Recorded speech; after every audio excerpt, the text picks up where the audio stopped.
What intro? Hey everyone, this is Breaking Point. Simon. Alan. And today we're reviewing BAM in your face! Wait. Terminator Salvation Damn screen's too on shiny. Blu-ray. There we go. Yes. Alan's actually gonna do the review. I saw the movie like a few times, like 3 or 4 times, with the director's cut and the theatrical version. I'll give my input a little later. I'm gonna let him review most of the movie because I'm pretty freaking thirsty, so I'm gonna go right with him. Yeah, alright. Hey everybody. Alright. First off, I'm gonna say I liked it. Good stuff. I was a little weary about the whole Terminator thing. I'm like, how many different ways can I show you a robot trying to kill people? And apparently it doesn't get dull, it just keeps getting interesting. So I was thinking, alright, well they already did Terminator 3. Basically it seems to be an unstoppable robot. And I'm thinking, how are they going to top it in Salvation? Because how can they top it? Like, it can transform, it can make other robots, it can take over robots. What can they possibly show me in this movie that can top that stuff? Oh, it's just some marshmallows. Yeah. But basically they showed me, what was it, Marcus Wright? Yeah. A robot that's actually a person. In terms of, it thinks it's a person. Well, he is a person. That's what's so cool about it. Like, he had a regular, he had a heart, he had a brain, he had organs. Yeah, and it was just weird because he thought he was a person. The funny thing is, he was a person, and he just took out his old skeleton and put a reinforced, like a Terminator skeleton on him to protect his organs. Pretty much make him indestructible, make him a person nonetheless. I mean, what's scarier than the enemy that he didn't know? Country? That's what blew my mind. He didn't know the whole time. And I didn't know either. So I suspected something because it looks like in the very beginning of the movie, this dude just wakes up and he walks. It looks like out of a huge miles, explosion, yeah. Yeah, miles and miles and miles, and he doesn't know what's going on. That's one of the first things that gave me the signal. He woke up. He didn't know what was going on. He didn't know what any of the Terminator models were, and everyone in the future knows what they are and how to avoid them and stuff. And quiet. Don't make noises. But it introduces us to John Connor's dad, which is very important. Kyle Reese. Yeah. But somehow later on he dies in Terminator 1. Well, I think he died towards the end. In Terminator 1? Yeah, because you see him a little bit. And he's like, Cheryl, and he gets shot, and it's like, whoa. What's that guy? And John Connor's the man. I think Christian Bale's been on a fucking roll. Yes. When I say fucking roll, I mean fucking roll, because he did Batman Begins, The Dark Knight, this shit, and then he was in the Public Enemies, and he was in The Illusionist. Yeah, he did some movies in the past, like American Psycho. Yes, he was a dancing guy with the axe. Oh man, there's another movie from a while back. Christian Bale kicks ass. And Christian Bale, if you ever see this video, you kick ass. Yeah, he does. So anyway, so more John Connor, and you get the sense that he's not supposed to die. He's not a little 12-year-old kid. No, he's a man. Or a douchebag who falls on with a veterinarian. Yeah, that wasn't with Terminator 3. Yeah, it's not that big. No. Now he's Christian Bale. Grown up. He's a bad motherfucker. I'm not shooting robots in the head. Fearless. He was fearless. I mean, he's in the robot with robots that look like freaking snakes and stuff. He does not care. He's grabbing them and I'm calling bitch.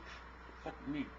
And one of the most memorable lines in the Terminator series was in this movie. You will not kill me. Oh yeah. Actually, the line I like the most in this movie is when they're face to face, and he's like, what are you? And he's like, I'm a man. And he goes, he's not a man. And he shows him. And he goes, unhooks his head. Yeah. He's like, you and me, we've been at war since before we were even born. Ooh, that hurts. It's in your face. It's happening. It's like, But you need the. You'll not kill me. Oh, he says that later on. Oh, another. Oh, when Skynet shows you the tape of it happening, he's just like. But he says both. Yeah, but he's both.